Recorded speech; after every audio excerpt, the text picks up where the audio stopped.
HSC পরীক্ষা নিয়ে শিক্ষা মন্ত্রণালয় বৈঠক করবেন। ইতিমধ্যে বৈঠকের গুঞ্জন তোমরা একটা পেয়েছো, যেখানে শিক্ষা উপদেষ্টা লাইভে আসার কথা ছিল, কিন্তু তিনি এসেছিলেন কিন্তু ভিন্ন একটা টপিকে কথা বলেছেন। তোমাদের পরীক্ষা নিয়ে বৈঠক কবে, তোমাদের বৈঠকে কি কি বিষয় ক্লিয়ার করবে, সেই বিষয়টা অনেকে আমাদের কাছে জানতে চাচ্ছিলাম। আর ঈদের আগে মনে হয় এই বিষয়ে তোমাদের নিয়ে ভিডিও, এইটাই লাস্ট, এরপর আর কোনো ভিডিও হবে না। ঈদের পরে টুকটাক ভিডিও আসবে। আর পরীক্ষার প্রস্তুতি সুন্দর মতো নাও। অনেকে বলতেছে যে পরীক্ষা পিছিয়ে নিলে ভালো হবে 1 মাস, কেউ বলছো 2 মাস। তোমাদের পয়েন্ট অফ ভিউ থেকে বিষয়গুলো খুবই ভালো হয় যদি পরীক্ষা পিছিয়ে নেয়। আবার কারোর মধ্যে পরীক্ষা পিছিয়ে নিলে আমাদেরই ক্ষতি, তোমরা সেটা বলছো। তো সেই পয়েন্ট অফ ভিউ থেকে যদি বলি, পরীক্ষা পেছানো সম্ভব না, কারণ এটা নিয়ে আসলে কেউ একমত না। মানে কেউ বলছে পরীক্ষা 1 মাস পেছানো দরকার, কেউ বলছে 2 মাস, কেউ বলছে যে পরীক্ষা পেছানোর দরকারই নেই। তো সব মিলে বলা যায় এখানে পরীক্ষা পেছানোর কোনো মানেই হয় না, পরীক্ষা পেছাবে না। এবং শিক্ষা মন্ত্রণালয় তোমাদের অনলাইনে কে কি বলছো না বলছো, এগুলোর উপর ডিপেন্ড করে শিক্ষা মন্ত্রণালয় কখনোই পরিচালনা হয় না। সেই পয়েন্ট অফ ভিউটা আমি তোমাদেরকে ক্লিয়ার করলাম। ঈদের পরে অনেক শিক্ষার্থীরা আন্দোলনের হুমকি দিচ্ছে, এটা ওটা। হ্যাঁ, সেটা যখন করবে তখন দেখা যাবে, এবং শিক্ষা মন্ত্রণালয় তখন ব্যবস্থা গ্রহণ করবে, তার পক্ষে বিপক্ষে সামথিং যেটা হোক না কেন সেটা তোমাদেরকে জানাবো। বৈঠকে কি বিষয় ক্লিয়ার করবে, তোমরা পরীক্ষা দিচ্ছ কত লাখ শিক্ষার্থী, প্রায় 12 লাখের বেশি শিক্ষার্থী, প্রায় 11টা শিক্ষা বোর্ডের অধীনে।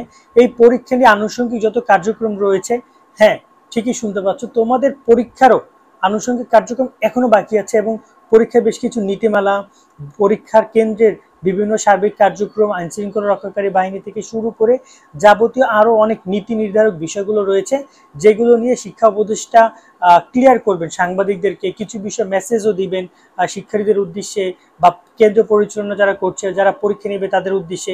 ইতিমধ্যে আরেকটা বিষয় তোমাদেরকে আমি নোটিস করতে চাই, যে তোমাদের পরীক্ষা নিয়ে একটা আন্দোলন কিন্তু অলরেডি বিভিন্ন জায়গায় হচ্ছে।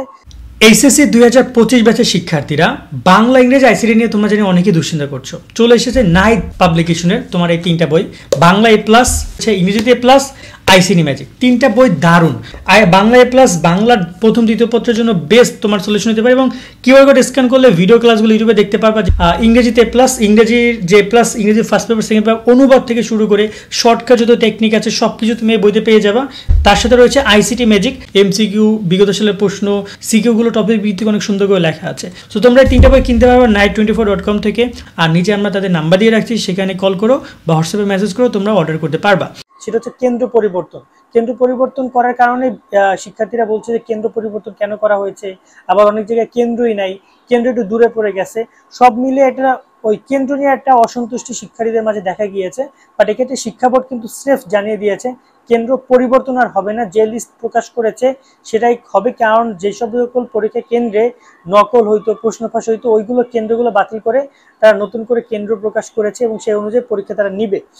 ইতিমধ্যে প্রত্যেকটা কেন্দ্রের কাছে কিন্তু তোমাদের পরীক্ষার যত যাবতীয় জিনিসপত্র রয়েছে, সেগুলো কিন্তু পরীক্ষা সামগ্রী সেগুলো পৌঁছে যাচ্ছে, এবং তারা পরীক্ষা আয়োজন করার জন্য এই মুহূর্তে একদম পুরোপুরি ক্লিয়ার। পরীক্ষাটা শুরু হবে তোমাদের ঈদের পরে 26 তারিখ থেকে। এর আগে হ্যাঁ একটা কথা জানিয়ে রাখতে চাই, তোমাদের এই যে জুন মাসে তোমাদের আরো একটা বন্যার আশা আমরা শুনছি। 10 তারিখের পরে বৃষ্টি শুরু হবে, দেন একটা বন্যা হবে, ঘূর্ণিঝড়, বন্যা না ঘূর্ণিঝড় হবে। এবং এই অলরেডি কিন্তু ভারতে বন্যা শুরু হয়ে গেছে। তো আমি জানি না আসলে বন্যা পরিস্থিতির কারণে তোমাদের পরীক্ষার উপরে কি আসতে পারে, কি হতে পারে না হতে পারে। বাট সেটা ওই সময় দেখা যাবে। যদি পরীক্ষা চলাকালীন সময় কোথাও বন্যা বৃষ্টি হয়, ঘূর্ণিঝড় হয়, তাহলে কিন্তু পরীক্ষা স্থগিত হবে, এটা তোমরা শিওর থাকো। একমাত্র প্রাকৃতিক দুর্যোগ ছাড়া পরীক্ষা স্থগিত হওয়ার বা পিছিয়ে নেওয়ার কোনো চিন্তা ভাবনা শিক্ষা মন্ত্রণালয়ের নাই। এবং শিক্ষা উপদেষ্টা কবে সংবাদ সম্মেলন করবেন সেটা তোমাদেরকে আমি একটু বলি। তোমাদের আগামী শিক্ষা মন্ত্রণালয় খোলার পরে, এটা আবারও বলছি, এখন কোনো সংবাদ সম্মেলনের কথা যেটা আসতেছে সেটা ওরকম ভাবে না। যতটুকু আমি জানি যে শিক্ষা মন্ত্রণালয় খোলার পরে তারা এই সংবাদ সম্মেলনটা করবেন। আমি 10 তারিখের পরে তোমরা এই সংবাদ সম্মেলনটা দেখতে পারবা, যেখানে তিনি আরো অনেকগুলো বিষয় এক্সপ্লেন করবেন।